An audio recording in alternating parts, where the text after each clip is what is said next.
Vote গ্রহণের বিষয় জানাতে সিরাজগঞ্জের বেলকুচি থেকে সরাসরি যুক্ত হচ্ছেন আমাদের আরেক সহকর্মী সাজরুল ইসলাম সঞ্জয়। সঞ্জয়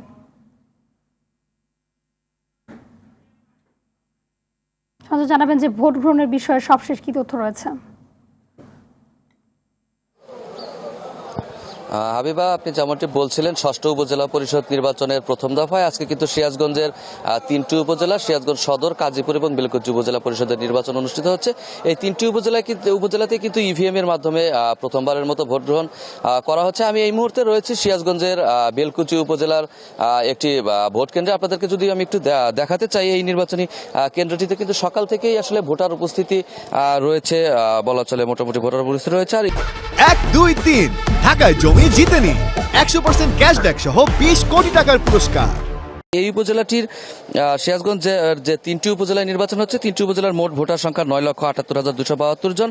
এরা কিন্তু তিনটি উপজেলার 390টি ভোট কেন্দ্রের 3,052টি ভোট কক্ষে তাদের ভোটাধিকার প্রয়োগ করছেন।